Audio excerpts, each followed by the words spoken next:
السلام عليكم. فيديو النهاردة هيكون عن ازاي اهتم بنفسي. انا شيماء حسام، فاهلا بكم لو اول مرة تشوفوني، واهلا بكم كمان مرة في فيديو جديد. متحمسة جدا لفكرة الفيديو بتاع النهاردة، وحاجة من اكتر الحاجات اللي هي قريبة جدا لقلبي، وحبيت فكرة الفيديو النهاردة والموضوع بتاع النهاردة، فقررت ان انا اشاركه معاكم انه ليه لا. وتقريبا الموضوع بتاع النهاردة هي حاجة بتمسنا كلنا، وكلنا محتاجين لحاجة زي دي. فعشان مطولش عليكم اكتر، فيلا بينا نبدأ الفيديو. اول ما بنفكر انه يلا بينا نهتم بنفسنا ويبقى في عناية شخصية وحاجات زي دي، فدايما بيجي سيناريو انه يلا هنجهز معداتنا والمسكات بتاعتنا، ونحس ان احنا رايحين نشطب شقة، وان الموضوع حاجة معضلة.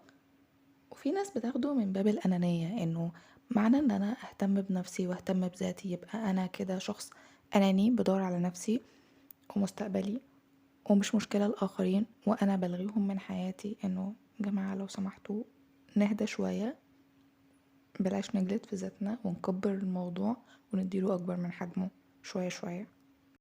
هو يعني ايه رعاية ذاتية اصلا؟ الموضوع بكل بساطة ان احنا بنقعد مع نفسنا شوية، بنخصص وقت لذاتنا من يومنا، وده من حقنا ومن ابسط حقوقنا على نفسنا ان احنا نخصص لنفسنا وقت. ايا من كان الوقت ده، على حسب ما انتوا شايفين ان الوقت ده مناسب ليكوا، انه نص ساعة يوميا مثلا، ساعة، ليه لا.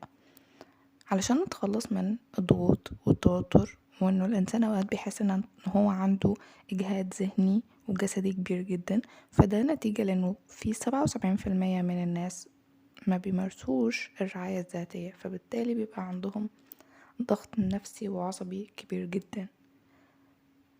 الوقت القليل اللي احنا بنخصصه على مدار اليوم بيفرق جدا في حياتنا وفي مستقبلنا ومستقبل أولادنا لو احنا عندنا بيبيهات، لأن ده بيخلينا نقدر نتعامل معهم بكل حب وبكل صفاء ذهني، وبنقدر نستمع ليهم وبنقدر نتحاور ونتناقش معاهم طالما احنا عندنا الاكتفاء الذاتي ده.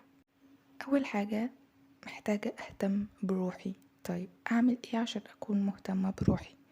بكل بساطة هجيب ورقة وقلم وأحط لنفسي سؤال، إنه إيه الحاجات اللي أنا لو عملتها هكون مرتاحة نفسيا. خليني أتكلم معاكم كده شوية بصوت عالي، إنه مثلا أنا محتاجة إن أنا أرتاح شوية.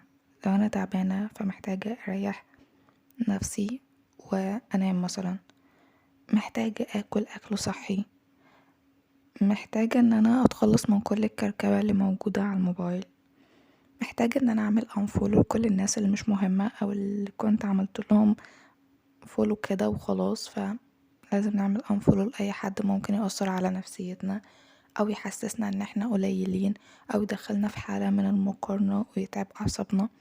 لان خلينا متفقين ان مش كلنا زي بعض، في ناس حياتهم مختلفة عننا، وطول ما احنا بنتابع شخصيات مش شبهنا هنفضل نقارن نفسنا بيهم. انه هو مثلا سافر المكان الفلاني وانا معرفتش اعمل كده، هي جابت العربية الفلانية وانا مش قادرة حتى اعمل اشتراك ابسط الحاجات. هنقعد نحط نفسنا في مقارنات مع اشخاص ما ينفعش نحط نفسنا في مقارنة معاهم. من الحاجات اللي انا محتاجة اعملها لنفسي، محتاجة ان انا اعمل رياضة عشان اهتم بجسمي، محتاجة مثلا ان انا اعمل وقفة مع روحي وان انا اقول لا، ان انا لازم اتعلم اقول لا للحاجات اللي مش هتتناسب معايا ولا مع شخصيتي ولا مع طبيعة حياتي. اضعف الايمان جدا جدا جدا ان انا مثلا محتاجة ان انا اعمل لي مشروب منعش. لو انا في الشتاء محتاجة اعمل لي مشروب دافي مثلا، اعمل لي اكل لذيذة. في حاجات كتير قوي احنا نقدر نخصص وقت لنفسنا ونعملها لذاتنا. ازاي اقضي وقت لوحدي؟ اول حاجة ممكن اعملها ان انا اكتب الحاجات اللي انا ممتنة ليها. ايه الحاجات اللي انا بشكر ربنا عليها؟ لازم استشعر حاجات كتير قوي ونعم موجودة في حياتي، يمكن قد نغفل عنها وما بنبقاش مركزين معاها، ولكن لو ادينا وقت شوية هنحس ان احنا عندنا نعم كتير جدا جدا جدا جدا، لازم نشكر ربنا عليها. اضعف الايمان برغم ان هي حاجة جميلة قوي، ويمكن ما بندركش قيمتها الا الشخص اللي فقدها بس اللي هيبقى ادرك قيمة ده. زي مثلا نعمة السمع، البصر، نعمة ان احنا ربنا كرمنا بيوم جديد نقدر نتوب على اخطاء عملناها قبل كده، ان احنا نقدر ندي نفسنا فرصة جديدة لان احنا نحب نفسنا اكتر، وان احنا نعرف اللي حوالينا ان احنا بنحبهم اكتر، ان احنا نصل رحمنا، ان احنا نقعد وقت مع اهلنا. فكونوا ممتنين يا جماعة. حاجة اللي بعد كده، اللي انتوا ممكن تقضوا وقتكم مع نفسكم، ان انتوا تتفرجوا على التلفزيون، تتفرجوا على انمي مثلا، وتعملوا فشار، تعملوا مشروب ليكوا او اكلة لذيذة. السفر لو امكن، لو مش هتقدروا تسافروا تقدروا لو تخرجوا تتمشوا، الموضوع مش حاجة معضلة يعني. لو انتوا عندكم نباتات ممكن تهتموا بيها. من الحاجات الحلوة واللذيذة الذكر، ان كنتوا هتقولوا اذكار الصباح والمساء، او ان كنتوا هتقرأوا القرآن، او ان كنتوا هتقضوا وقتكم في التسبيح. مش قادرة اقول لكم قد ايه هتستشعروا نعمة كبيرة جدا عليكم. فوائد الحاجات دي عظيمة جدا، من الحاجات اللي هتخليكوا تحسوا بهدوء وبسلام نفسي، وان انتوا قد ايه عايشين في امان لما بتعملوا كده. العناية الذاتية بان انتوا تتأملوا. اقول لكم على حاجة حلوة، انتوا تقدروا تفتحوا دولابكم، تخرجوا بيجامة جديدة وتلبسوها، تخرجوا الشيت ماسك بتاعكم، وتهتموا بروحكم شويتين 3 كده. تغيروا من تسريحة شعركم، ان انتوا تحطوا ميك اب مثلا في البيت طبعا، ان انتوا تحسوا انه في وقت ليكوا انتوا وبس. يعني مش قادرة اقول لكم الحاجات دي هتبقوا مستمتعين بيها قد ايه. من الحاجات الجميلة جدا ان انتوا تقدروا تعملوها وانتوا لوحدكم، ان انتوا تصلوا قيام الليل. دايما اهتموا بصلاة قيام الليل، وبعد ما تخلصوا الصلاة اقعدوا خصصوا وقت للدعاء.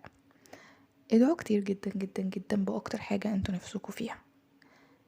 تقدروا تدعوا، لو تقدروا تخصصوا ده، يعني مثلا انتوا دعيتوا لنفسكوا النهاردة، بكرة مثلا هتدعوا لمامتكوا وباباكوا، اليوم اللي بعده لاخواتكوا. يعني خصصوا الدعاء لشخص معين عشان تقدروا تدوا كل حد حقه. فاهمين قصدي؟ فدي حاجة حلوة قوي ليكوا ولنفسيتكوا، وان انتوا تحسوا ان انتوا حتى في وقتكم لنفسكم انتوا بتدوا حقوق الاخرين عليكم. يبقى الحاجة الاولى ان انا اهتم بروحي. الحاجة التانية ان انا اهتم بعقلي. طيب انا ههتم بعقلي ازاي؟ اول حاجة نقدر نعملها ان احنا نخصص وقت للقراءة. الناس اللي ما بتحبش تقرأ فممكن تسمعوا كتب او بودكاست او فيديوهات على يوتيوب. المهم ان انتوا تدخلوا لمخكوا معلومات جديدة ومفيدة من وقت لآخر. مش عايزين نعمل كل ده، ممكن نجيب ألعاب تنشط من عضلات مخنا، وان هي تساعدنا في ان احنا عقلنا يبقى شغال ما يفصلش. الحاجة التالتة والأخيرة اللي هي ازاي اهتم بجسمي. انا دلوقتي محتاجة اهتم بجسمي من خلال ان انا العب رياضة، اكل اكل صحي، ويا سلام بقى لو نهتم بمظهرنا كمان حبتين، بان احنا نجيب ماسكات، او اضعف الايمان نعمل ماسكات طبيعية في البيت، ونهتم بشكلنا، بشعرنا، بشيب جسمنا. فاللي هو اهتموا بنفسكم يا جماعة، حبوها، حبوا ذاتكم. حب الذات مش انانية، بالعكس انتوا لو ما قدرتوش تحبوا ذاتكم مش هتقدروا تحبوا اللي حواليكم. انا لو ما عنديش تفاح فمش هعرف ادي لغيري، فبالتالي لازم اهتم بنفسي، اهتم بصحتي، اهتم بصحة عقلي، اهتم بروحي عشان اقدر ادي ده للي حواليا.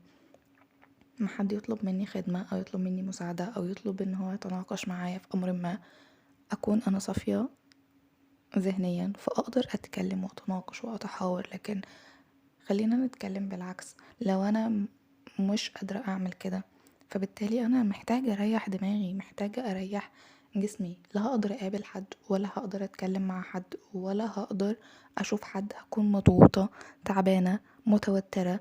ففكرة ان احنا نخصص وقت لنفسنا يوميا، فدي هتفرق جدا جدا جدا في صحتنا النفسية وفي صحة اللي حوالينا كمان، عشان نقدر نخصص لهم هما كمان وقت. وبس كده يكون وصلنا لنهاية الفيديو. أشوفكم في فيديو جديد، كونوا بخير وإلى اللقاء.